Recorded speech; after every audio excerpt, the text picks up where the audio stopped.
So yay! Live on YouTube. It's Dove and Karen. Good morning, you guys. Good morning. Good morning. Hi, Dove.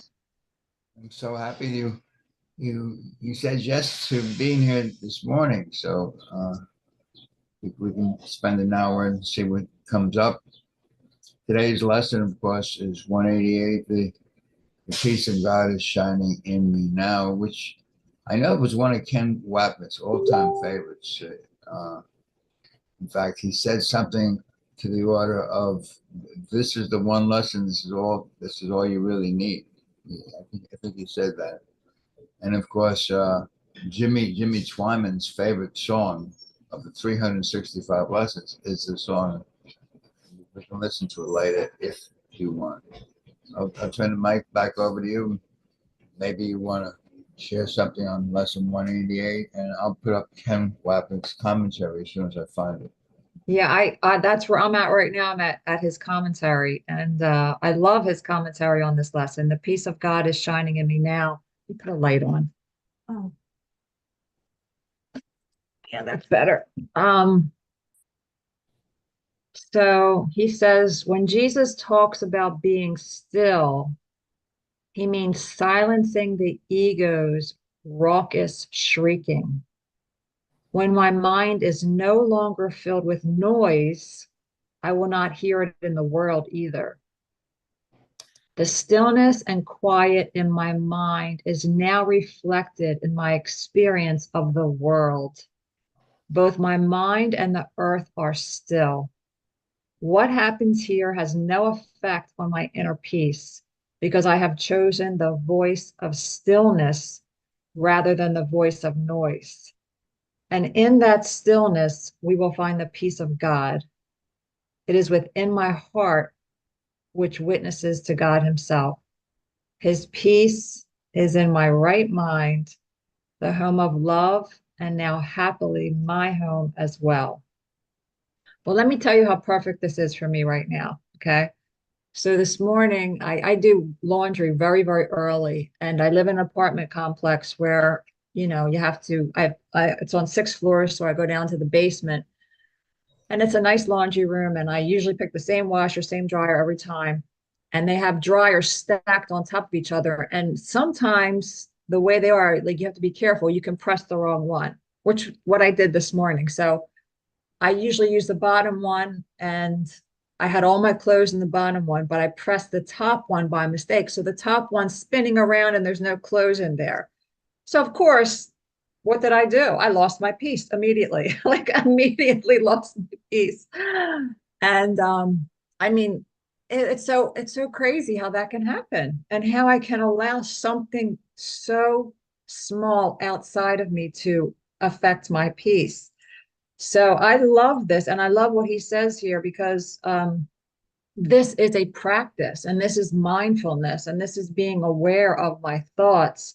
And it was early, and I had some other complications this morning, but I'm not going to get into that. But what happens here has no effect on my inner peace because I have chosen the voice of stillness rather than the voice of noise. And I just am so grateful that I'm here reading this because it's just so perfect.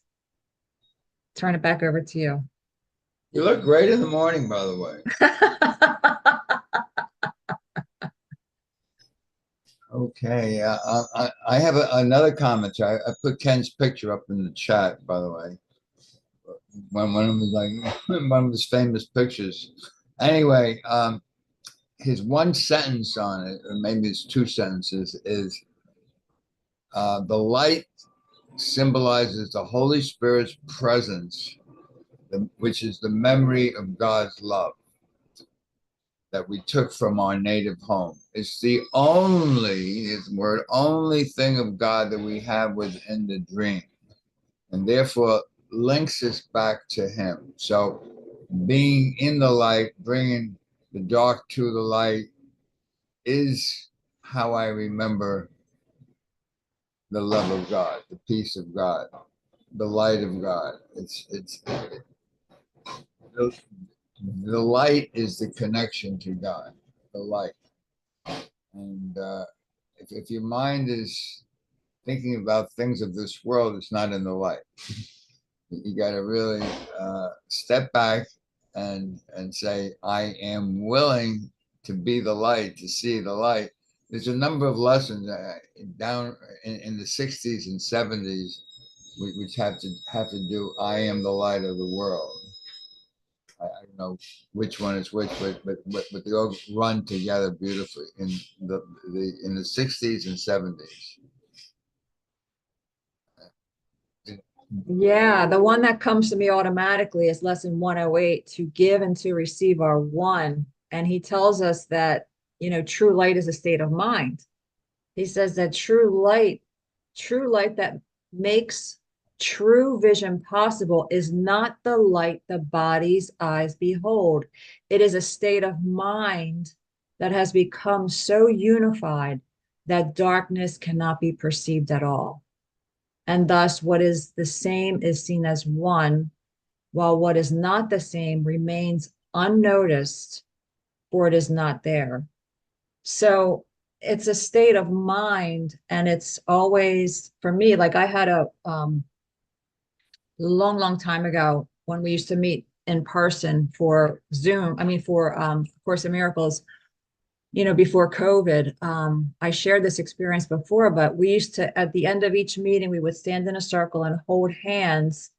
And I saw this vision of, my eyes were closed. It was in my mind, this vision of a circle of light around all of the members of the group. And it was just so beautiful and uniting. And this is the light that the body's eyes don't see. This is the light that is like the truth of who we are. And this is the light that happens when we're outside of time. Like this was an experience that I never had it again. I'm sure many people have had similar experiences, but I never forgot it. And for me, just remembering to watch my thoughts. And for me, that my biggest practice is not allowing outside conditions to upset my inner condition. And this morning was just proof positive how easy I can lose it if I'm not paying attention to my thoughts and if I allow something. So these lessons are so important and so helpful just in mind training and practicing to looking at our thoughts, which I know you do the same thing. Well, hopefully. I opened right to the lesson. The page just opened up to lesson 73. Okay. I will there be light. I will there be light. I'm just going to read the very first couple of sentences. Today we're considering the will that you share with God. This is not the same as the ego's idle wishes, out of which darkness and nothingness arise. The will you share with God has all the power of creation in it. Kind of reminds me of that quote you sent me the other day about love. Uh, uh, you know, uh, to love my cancer. Yeah. See the cancer in light. There is no cancer because God did not create cancer. Um, so it goes on to say, the will you share with God has all the power of creation in it. The ego's idle wishes are unshared, therefore they have no power at all. Its wishes are not idle in the sense that they can make a world of illusions in which you believe can be very strong, but they are idle indeed in terms of creation. They make nothing that is real. That's the first paragraph. And just two lessons further, lesson 75, the light has come. The light has come. You are healed and you can heal. The light has come. You are saved and you can save. You are at peace and you can bring peace with you wherever you go. Darkness and turmoil and death have disappeared. The light has come.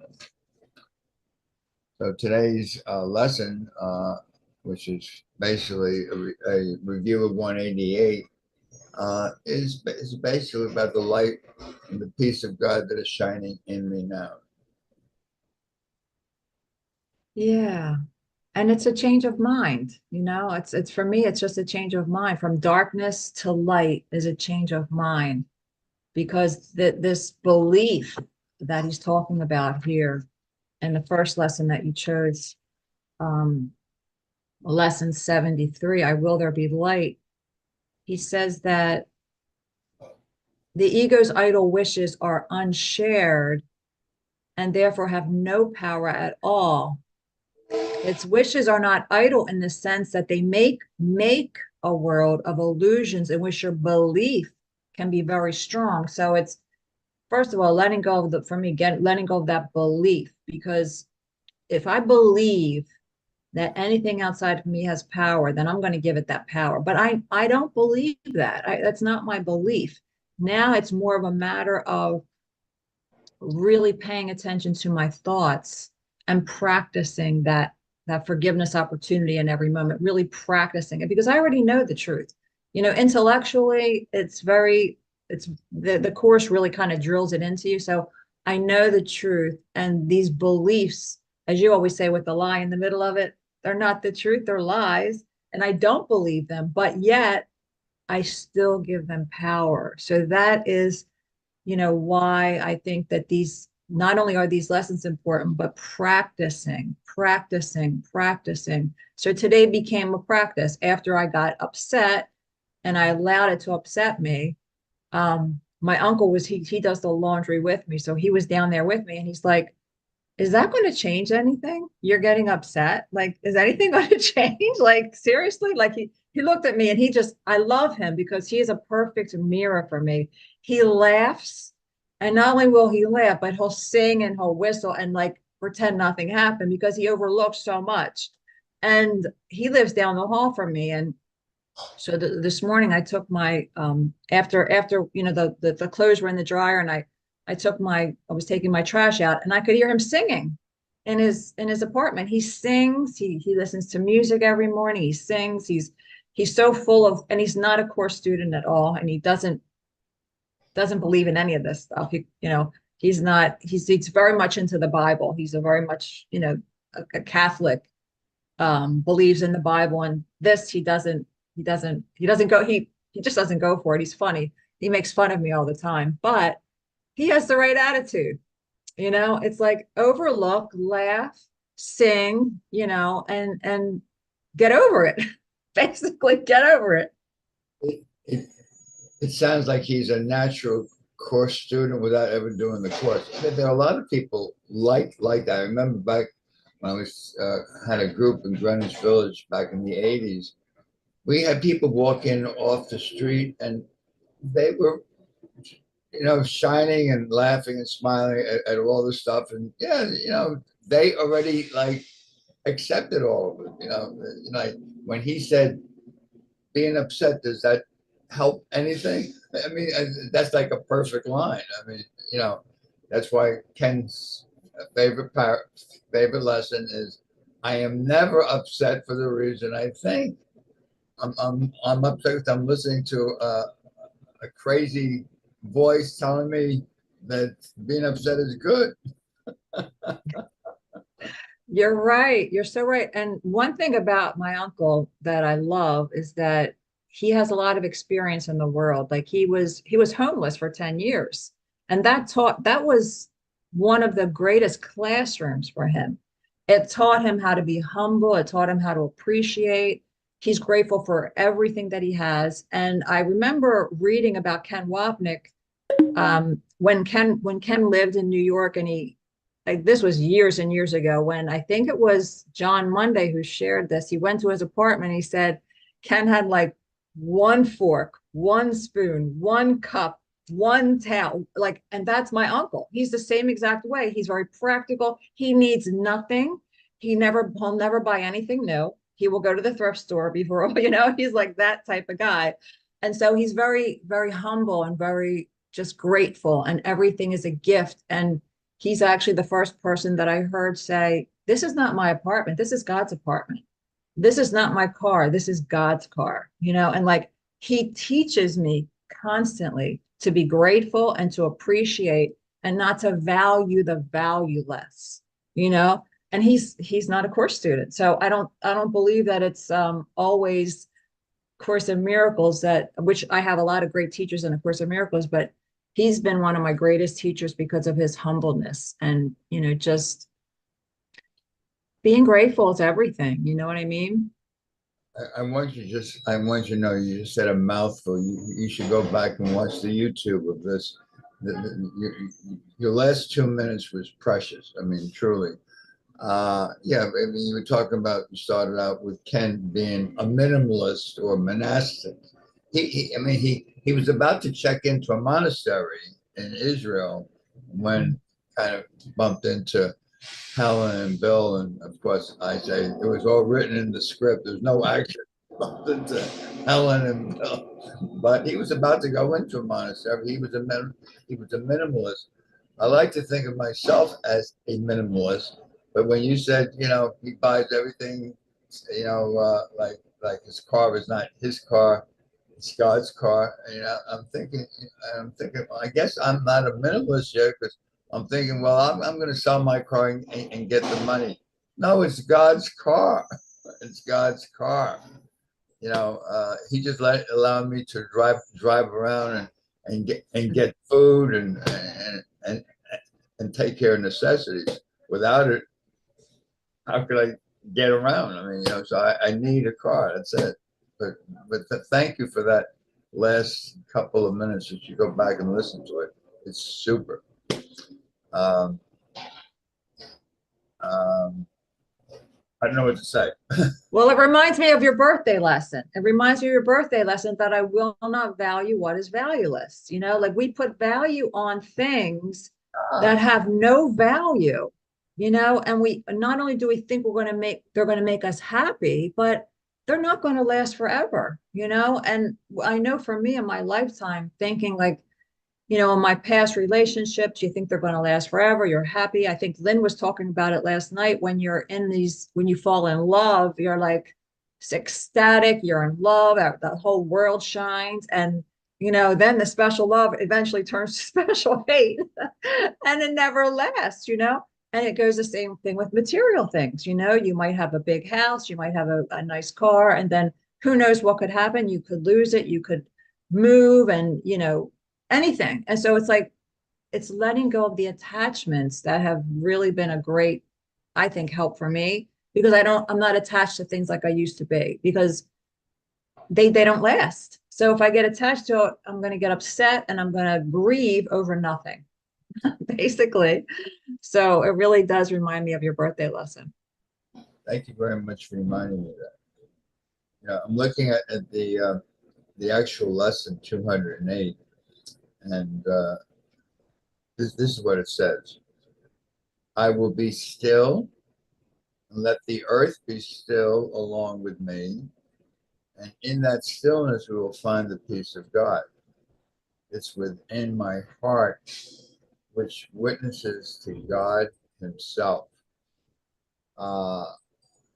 I mean, this is really, any one of those last 20 lessons from 181 to 200 is the entire course.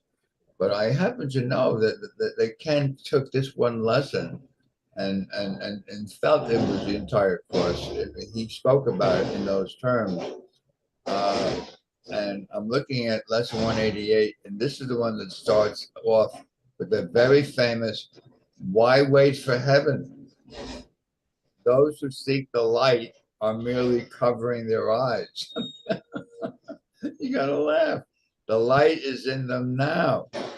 So, because the ego's entire purpose is seek outside of yourself and do not find, it's always drawing you away from the light into the illusion, which is the dark.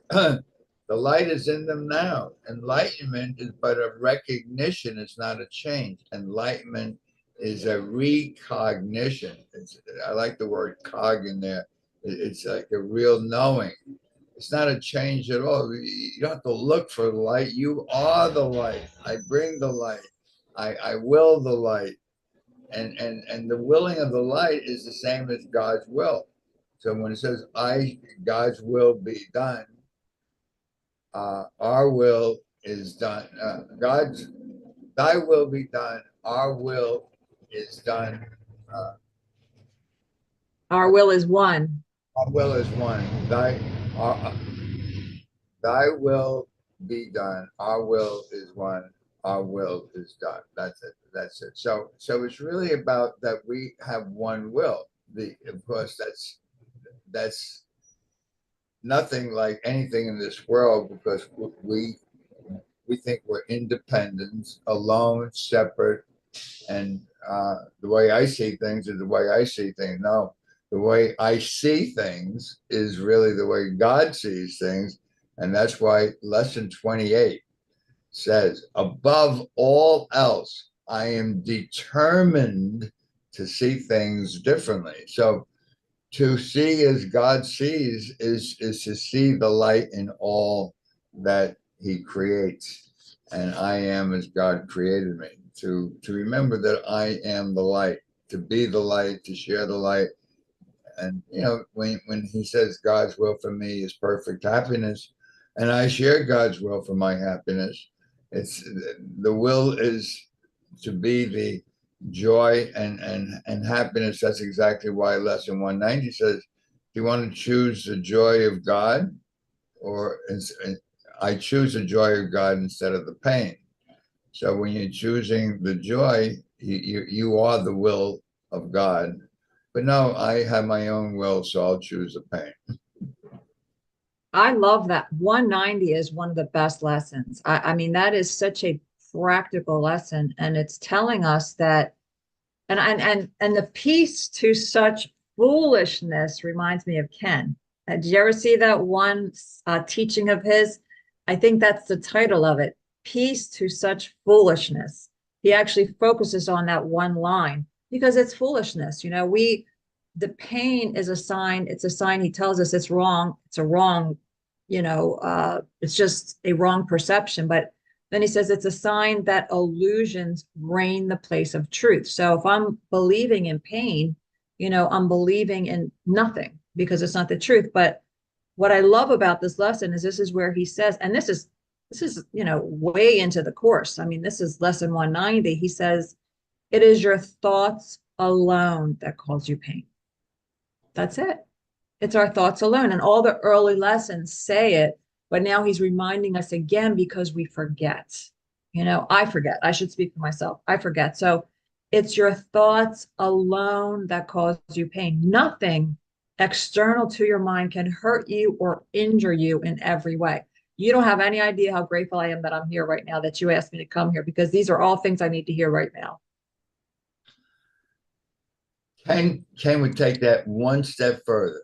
It's not the thoughts, but our belief in our, Yes, which is where the awareness comes up. Like I that's it. about the way I practice meditation. I'm aware of my thoughts. Like I see my thoughts. Not too different than that Zen master Suzuki says. Your thoughts are going to enter the front door of your mind. They're going to pass through. Just don't entertain them. Don't serve them tea. Don't believe with a big That's lie it. in your own thoughts. They're not your thoughts. So even though the thoughts are there, it's my acting on them, thinking that, oh well, I'm right. I mean, certainly I don't know where God is, but I know what I know, right? Now, that's why my mantra is I do not know what anything is for. Mhm. I think you know what anything is for. That brings me to the newest quote from Ken Wapnick's. We have a list of around 60 quotes. Is today I heard him say, "True learning in this world is unlearning." And then he says, "But first we have to learn how the ego operates so we can unlearn the ego's defense system." Yeah.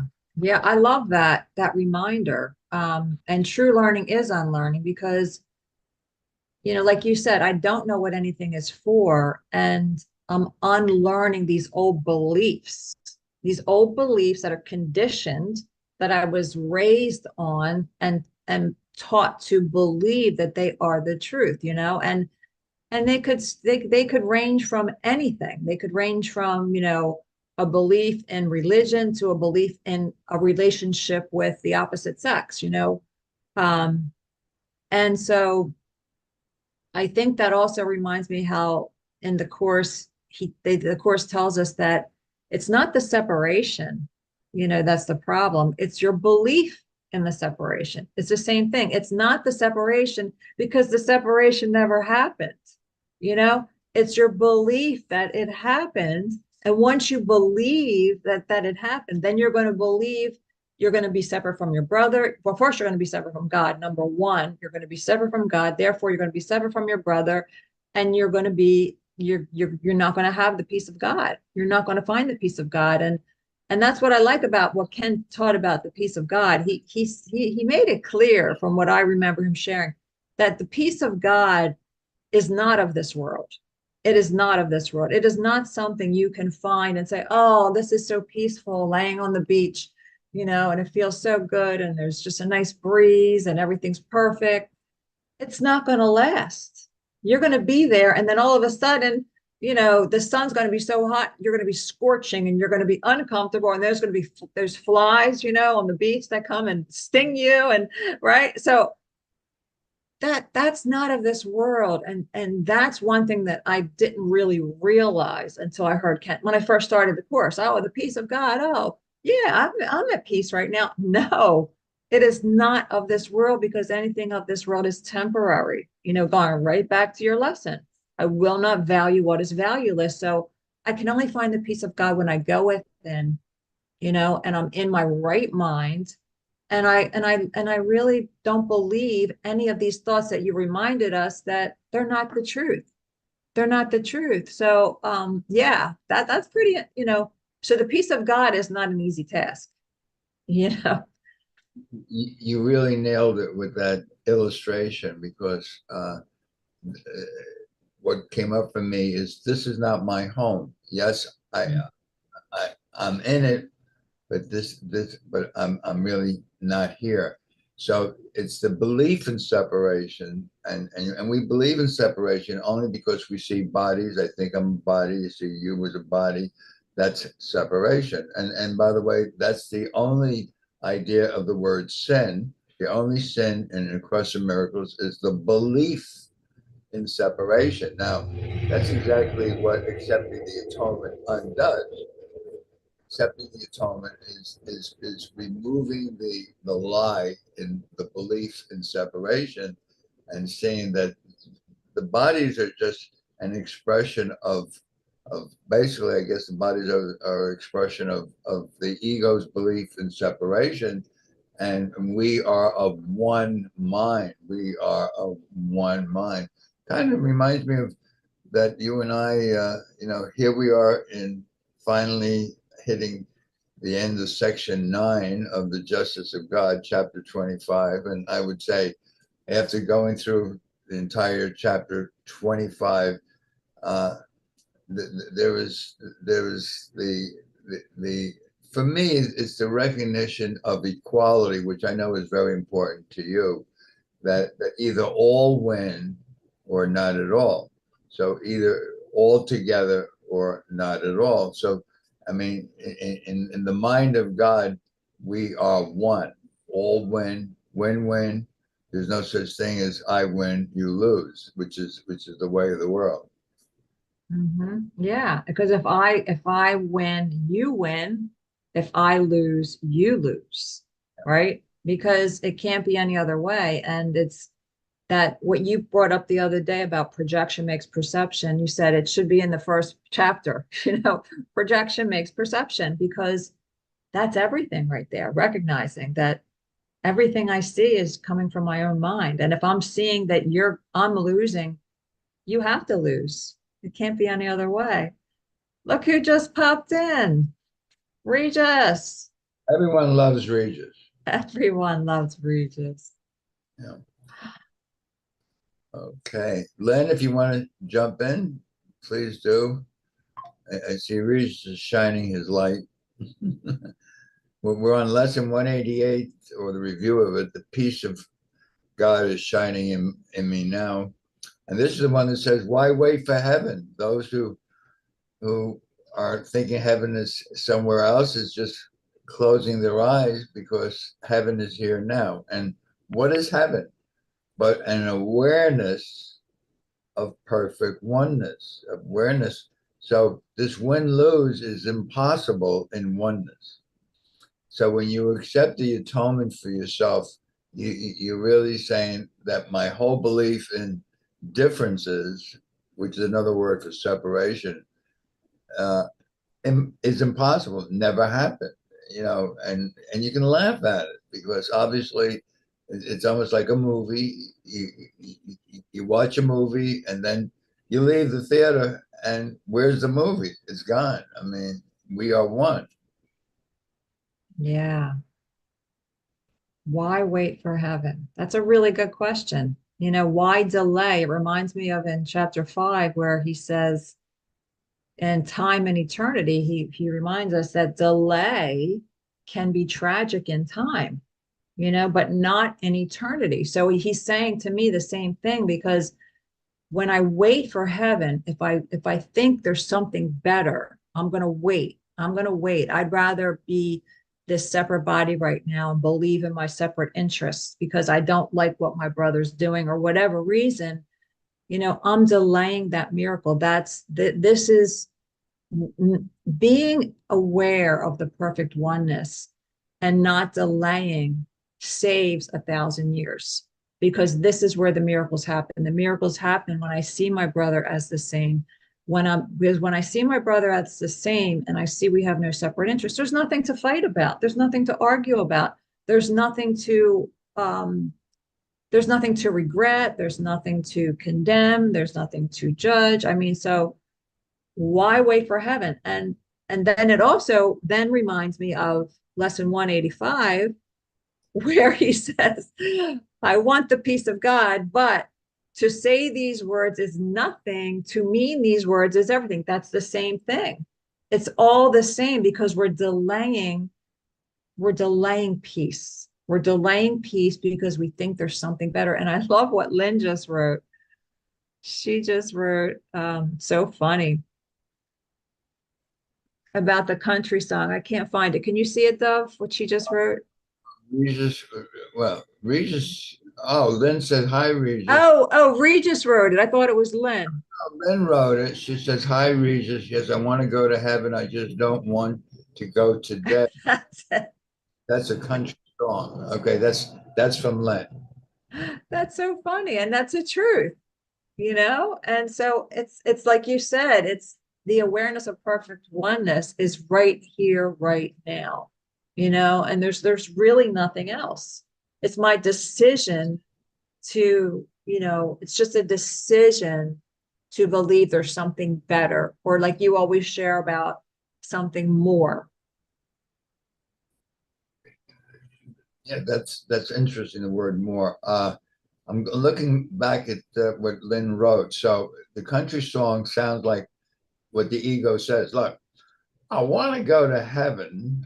I just don't want to go there today. Comes from the belief that to be in heaven, you got to die first. I mean, that's why the country song says, I just don't want to go today. I want to go to heaven someday, but not today. So this lesson turns that entire thing around. He says, why wait for heaven? Those who seek the light are merely covering their eyes. So he's telling you that your connection, being the light of God, being the love of God, that is heaven now. You don't have to wait for heaven. You are the light of the world. You are, I will there be light. The light has come. I am the light. So we're talking about light is heaven now. You don't have to die to go to heaven. The body has nothing to do with the light.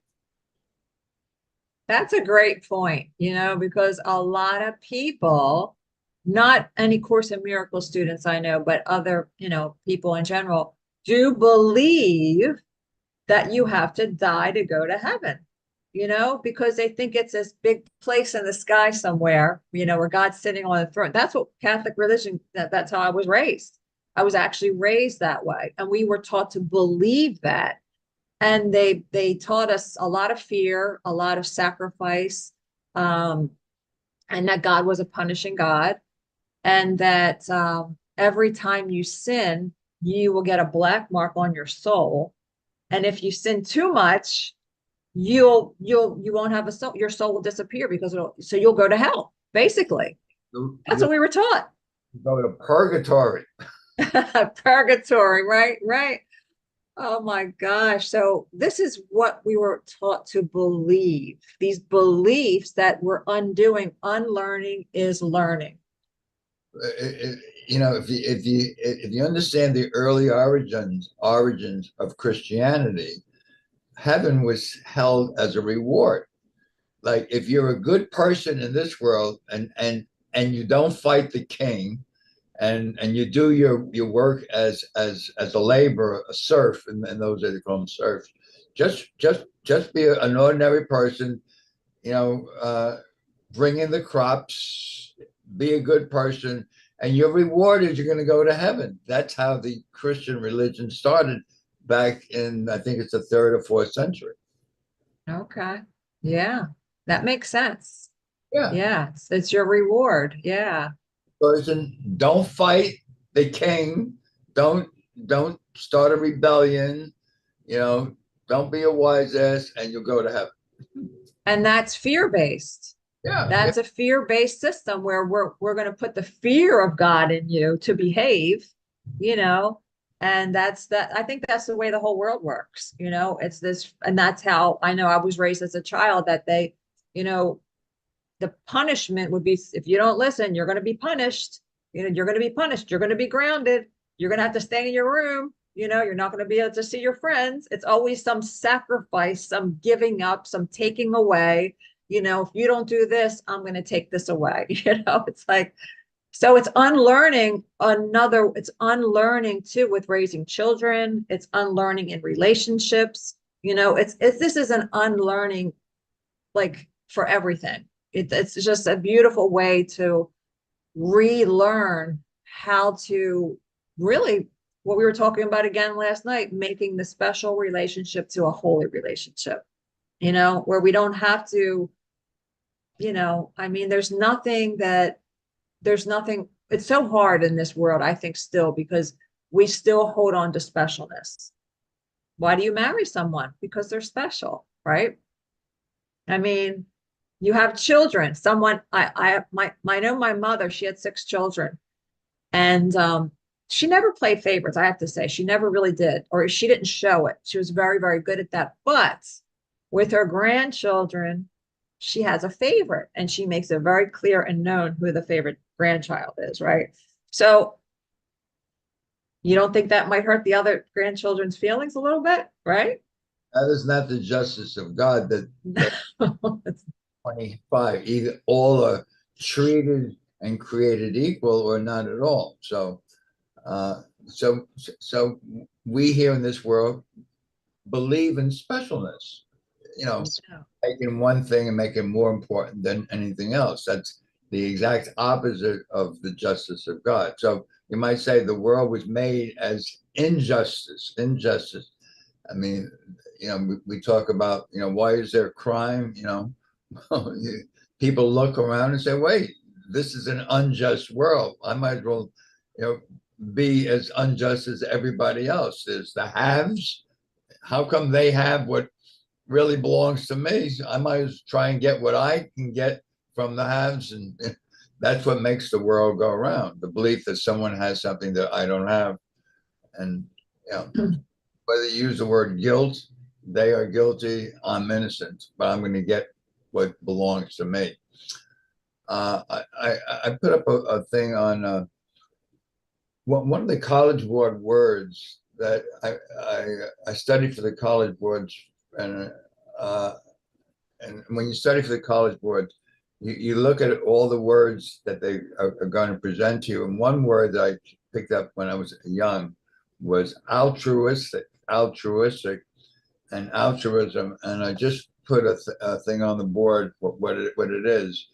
It's the belief in or the practice of disinterested and selfless concern for the well-being of others, some may choose to work with the vulnerable elderly people out of altruism. So it came to me that, people's, including Ken Rapid, by the way, said, being a teacher of God doesn't mean that you go out and tell people about the Course of Miracles. Well, actually, Ken, of course, was one of the people who went out there and told people about the Course of Miracles. But anyway, it really comes to me, and if you really like doing the justice of God, you really want everyone to come along with you. You want everyone to come along with you, and that's really the idea of ACIM Gather. You want everyone to be a teacher. You go to a lot of the ministries, and there's one person who's the teacher, and everyone comes and listens to the teacher. But here, do you notice when we have our forums, our quorums, our Zoom sessions, everybody has been a teacher. There's no hierarchy of values or order of higher and lower. Everybody is the same equal. So that word altruistic. Actually, there was a book written a long time ago. It's called The God Gene. The God Gene. It says some people have this gene, and they actually called it a gene of altruism. Not everyone has that altruistic gene, and I really believe to be a teacher of God, you have to have that God gene in you, where you really want to see the equality and see your brother as yourself. That's beautiful. And that's what I love about this, gather, because I've never seen it before, ever. And I've been coming around the course probably seriously, since, I don't know, 2011, I would say. And there was always a one or two facilitators, usually one or two facilitators, and then the others. And there was one leader, would be a leader, and then like a co-facilitator, right? But there was always like one leader. And so I like the idea of, because that's what the manual for teachers tells us. Teacher and student are the same, so there is no difference between us. So putting someone up there on a pedestal, thinking that they know everything, is, that would make the other people feel inferior, and that they know more than me. And so I don't think I'm really good enough to, and I felt that way the first time that I was asked to co-facilitate in this group that actually I would call it my home group, the first Course in Miracles group I started going to when I found out there were live groups. And that was around 2011. And when I was asked to co-facilitate, my first thought was, I'm not ready for this. I don't know enough of this, and that was not true, because like you said, that's how you develop trust. So once you just dive into it, and you just let it go, and you just see what shows up, and then it just becomes natural. And look at you now. I mean, you are a fabulous, fabulous teacher. You certainly are. Thanks, though. You shine.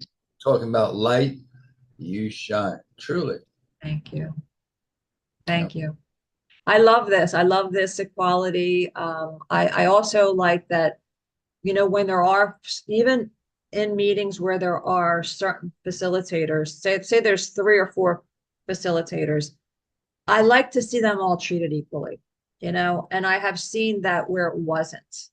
And that really kind of bothers me a little bit. So that's when I practice forgiveness. And that is where I practice this, what we're talking about here. We forgive everyone inclusively. It's all inclusive. I can't be angry at one and not be angry at all. So it's like all or nothing, even with forgiveness. It's forgiving everyone, because I can't change how someone else wants to operate their group. That's just the way it is. All I can do is forgive it and see it differently in my mind, because we're already equal anyway, no matter what they're portraying. We're all equal. That's where acceptance comes in. Right. What can you not accept? Yeah. Acceptance is like forgiveness. Yeah. Because You aren't resisting it. You aren't against it. I'm accepting it. That's it. That's right. I know nothing. I accept it. If you come from I know something, well, my way of doing it is better than your way of doing it. No, Yeah. no, I really don't know. You know, so you want to do it that way? I accept it. Yeah. That's perfect. And it also helps not to take anything personally. Like, I'm not taking this personally. This is perfect for this group. And I think that's a big help for me in general, is not to take anything personally, because once I take it personally, then the defenses come up, and then I start to judge, and then I start to think my way's better. And then, you know, that is a big classroom for me, is not taking things personally. But acceptance is number one. That's number one, because that's everything. That is such a biggie. I'm so glad you brought that up, taking things personally.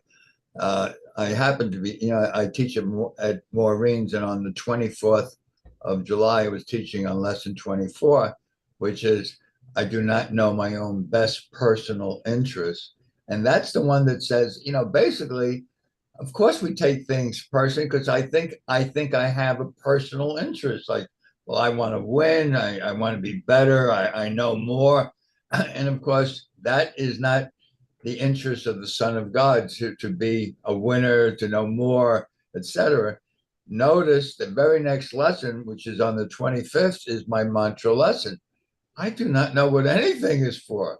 So we go from taking things personally from no, not only do I not want to take anything personally, because I'm not a person, I'm not a body, I'm not this separate individual. Uh, I don't even know what anything is for. That's a new thing we added to his list of quotes. He says, real learning in this world is unlearning, but first you have to learn the ego's methods and devices so that you can unlearn them. Len, are Hi, you Lynn. coming on to say something? Yeah, I've just been enjoying this so much. You were talking about, gather and what it is that happens in gather, and hopefully happens all the time without any any any thought about it, is that we're open-minded, and it's no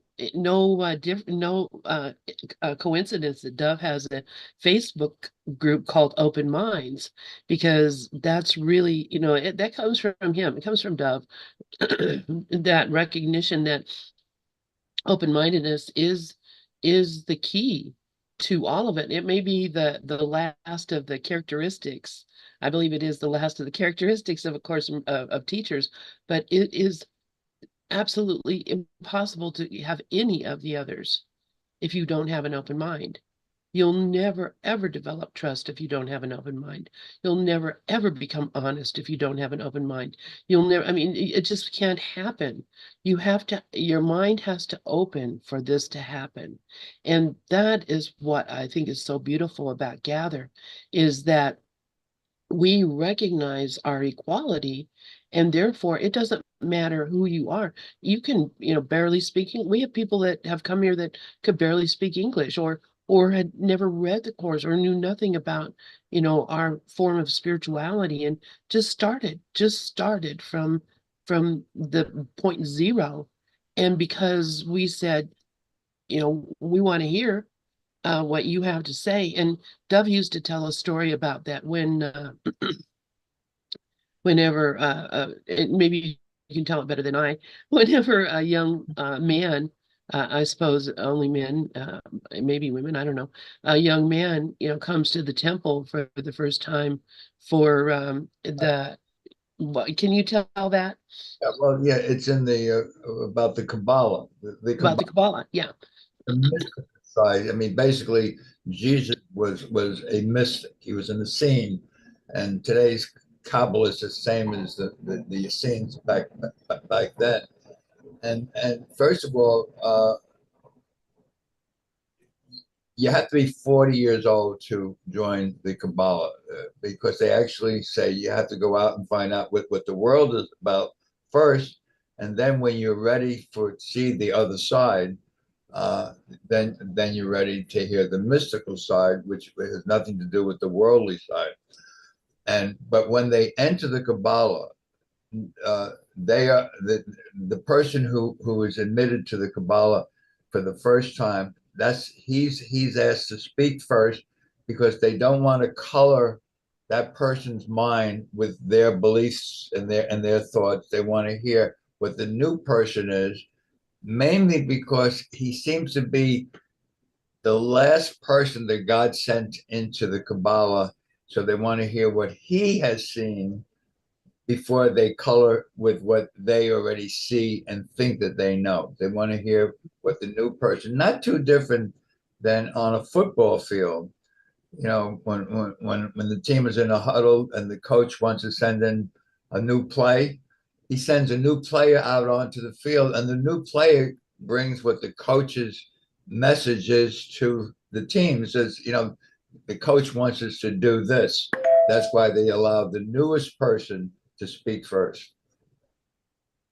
Thank you, Dov. Yeah, so that's kind of how we're set up, is that, you know, you come and tell us what the Holy Spirit's telling you. Don't come and ask us what the Holy Spirit's telling us to tell you, because the Holy Spirit's not telling anybody to tell anybody anything. The Holy Spirit is only, it's between me and me. And so this is that open-mindedness and that desire for equality and that knowing. It's not even a desire, it's a knowing that we are equal. And knowing that we are equal, everybody's going to open their mouth and say the right thing at the right time. It happens every single time. There are people who come and say, I didn't think of this, or this, I was worried about this, and then you said that, and it made me all clear. It's because it's a joint effort, and we're all in it together, and we'll never actually get it done until we all do it together. That's why gather. That's why we gather, is to bring people together. And people may ask, well, don't you want to grow the community and get, hundreds of thousands of viewers on your YouTube? Or, I go and look at some of these YouTubes and they've got, all these subscribers and all these. No, not really. What I want is the people who want be here to be here, and the people that the Holy Spirit sends here to be here. I'm not going to go out dragging the streets to try to, drum up views or get more people. We're going to get who we're going to get. People are going to come and people are going to go. And everyone who passes through this is going to enrich the community and be enriched by the community at the same time. So, and there are some people who have come and gone.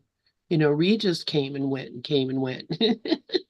Zoma came and went. There's just people that, are, you don't see or hear from them for years. And then next thing you know, they're popping up saying, I'm back, Jack Roddy.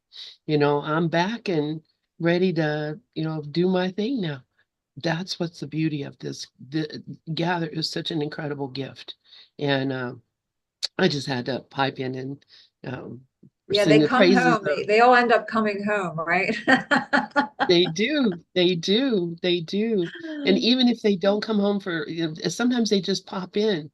That's why one of the reasons I keep the Pal Talk room open is because there's lots of people who remember us and will come, just pop in out of nowhere and just check on us to see if we're still here.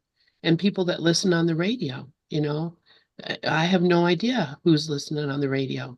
But if the radio goes down, I find out because people get up, they don't get upset, but they're like, where's the radio? I don't have, and so I know that it's something that it's going out to many more people than you see on this screen. And that's all I care. We join together and gather. So anyway, I just had to pop in and say that. Thanks to you guys. Thank you. I never even heard of Pal Talk until you guys, and it's so interesting. Even though I really don't right now have a desire to go on any other channels, but this one I never knew it existed.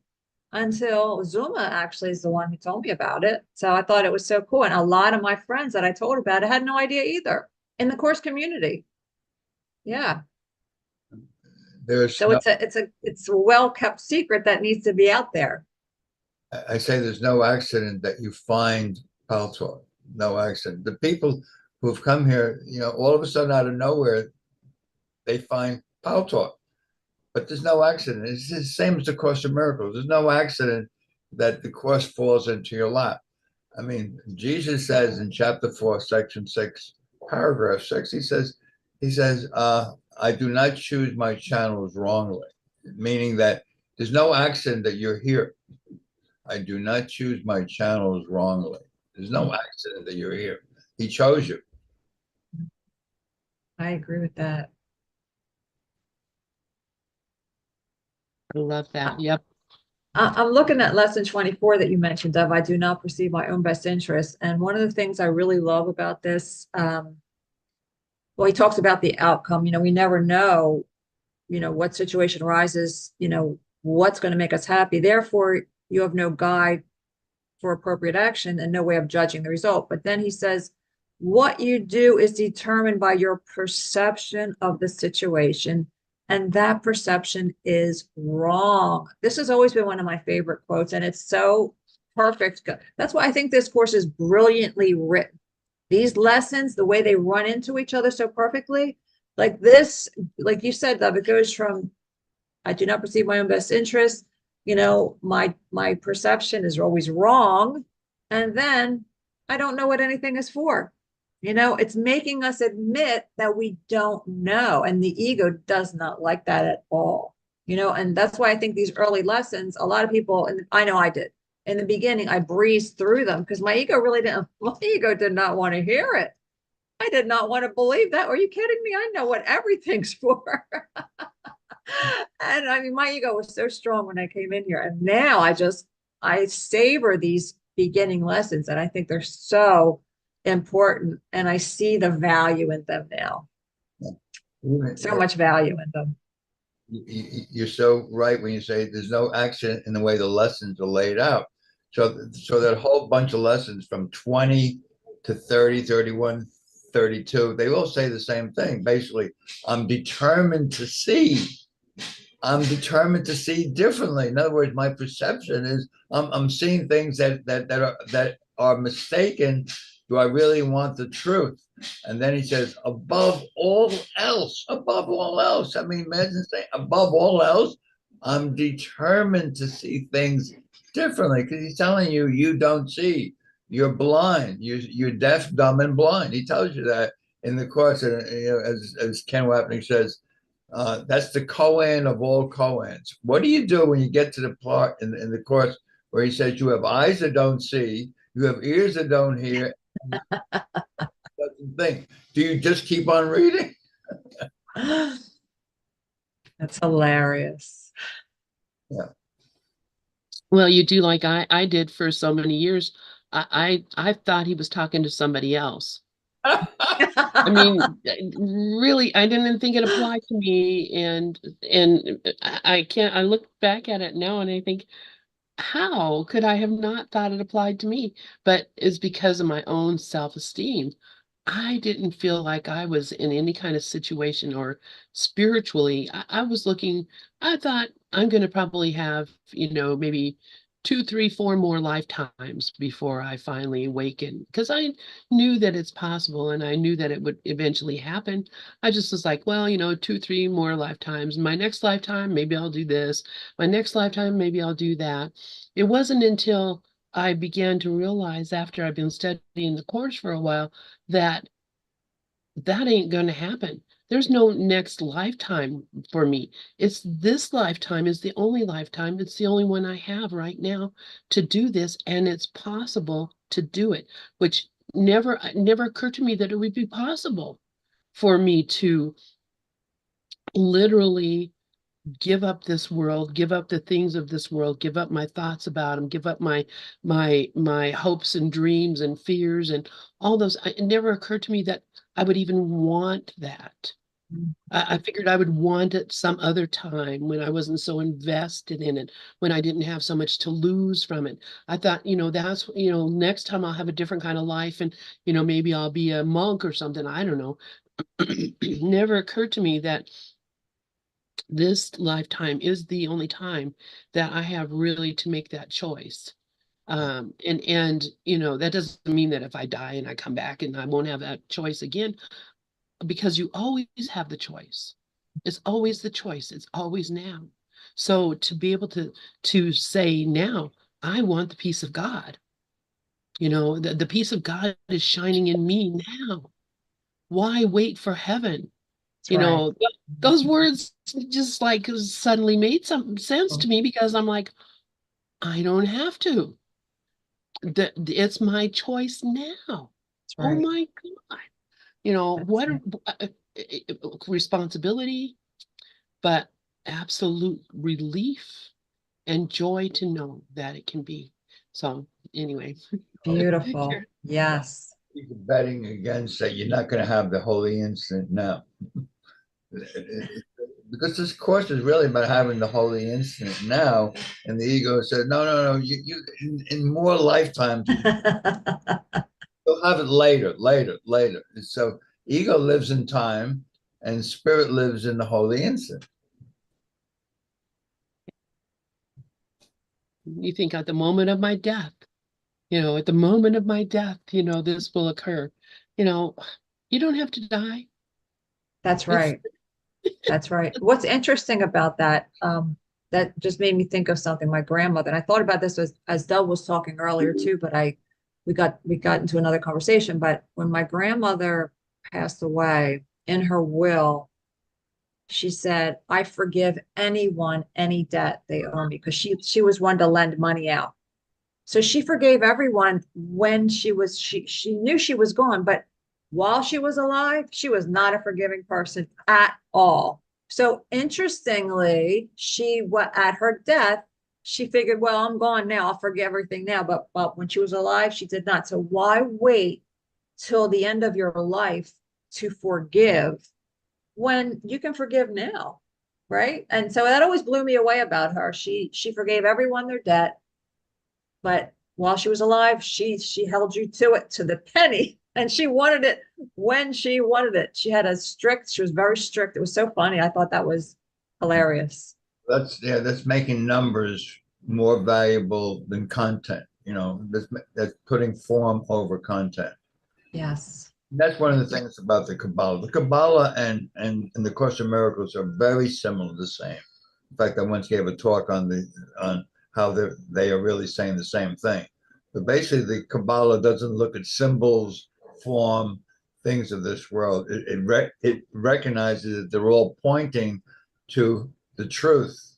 Things of this world point to the truth, but they are not the truth. So, numbers are what the ego loves. Ego loves numbers because its favorite idol is more. Its favorite idol is the Antichrist is more, more, more. Always means numbers, whereas in content, love, peace, light, truth is content is eternal. It doesn't change, changeless. Yeah, but then Jesus asked the question, why would you want more than everything? Exactly. Right? Why would you want more than everything?